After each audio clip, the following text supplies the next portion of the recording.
आजादी का Amrit Mahotsav.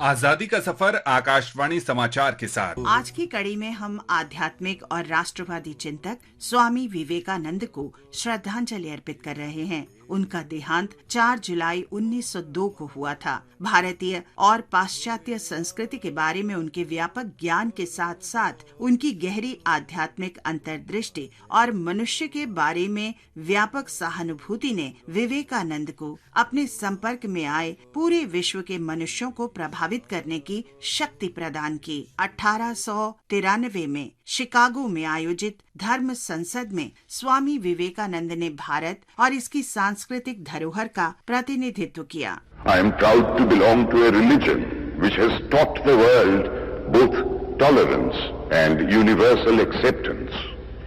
We believe not only in universal toleration, but we accept all religions as true. I am proud to belong to a nation which has sheltered the persecuted and the refugees of all religions and all nations of the earth.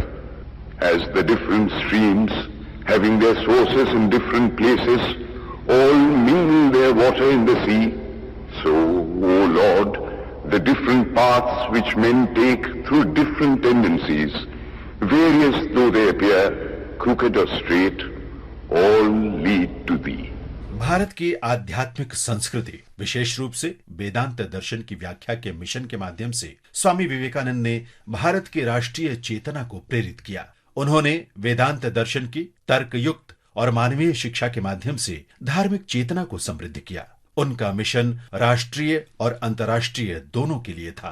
तुमी साधनो, तुमी पूजनो, तुमी भक्ति कुसुम चंदनो। मानवता प्रेमी स्वामी विवेकानंद ने Ramakrishna mission की स्थापना की। 39 वर्ष के संक्षिप्त जीवन काल में स्वामी विवेकानंद ने 4 शास्त्रीय ग्रंथों की रचना की। ये हैं ज्ञान योग, भक्ति योग, कर्म योग और राजयोग। आकाशवाणी की ओर से महान देशभक्त संत स्वामी विवेकानंद को हमारा शत शत नमन।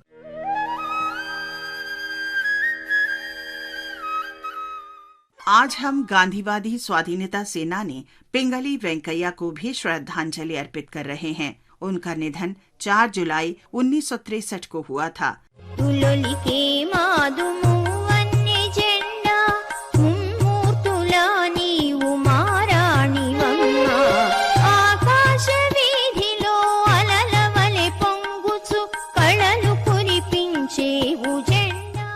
भारत का राष्ट्रीय ध्वज उनके डिजाइन पर आधारित है। पिंगली ने सबसे पहले 1921 में उसे महात्मा गांधी के समक्ष प्रस्तुत किया था। पिंगली वेंकैया का जन्म 2 अगस्त 1876 को आंध्र प्रदेश के कृष्णा जिले में हुआ था। वे अफ्रीका में आंग्ल बोयर युद्ध के दौरान दक्षिण अफ्रीका में ब्रिटिश सेना में थे। वहां पहली बार महात्मा गांधी से उनकी मुलाकात हुई। उस समय पिंगली मात्र 19 वर्ष के थे।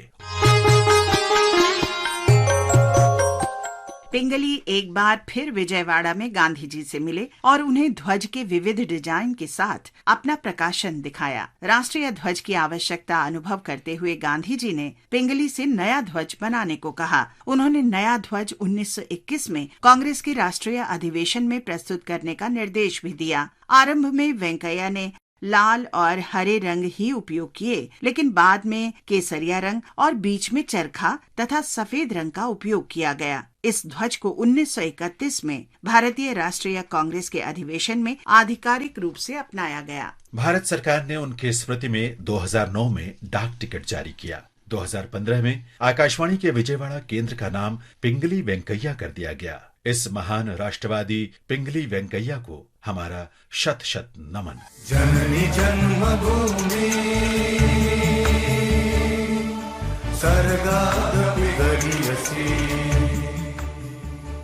आज हम स्वतंत्रता सेनानी हेमंत कुमार नायक का भी स्मरण कर रहे हैं। उनका निधन 4 जुलाई 1932 को हुआ था। बंगाल के मेदिनीपुर के निवासी हेमंत 4 जुलाई 1932 को अखिल भारतीय कैदी दिवस मनाने के लिए अपने गृह नगर में आयोजित जनसभा में शामिल हुए। अधिकारियों की अनुमति के बावजूद पुलिस ने बलपूर्वक जनसभा को अवैध घोषित कर दिया और उसे तितर बितर करने का प्रयास किया। जब लोगों ने तितर बितर होने से मना कर दिया तो पुलिस ने गोलीबारी शुरू कर दी। वहां शहीद होने वालों में हेमंत कुमार नायक भी शामिल थे। इस वीर बलिदानी हेमंत कुमार नायक को हमारा शत शत नमन।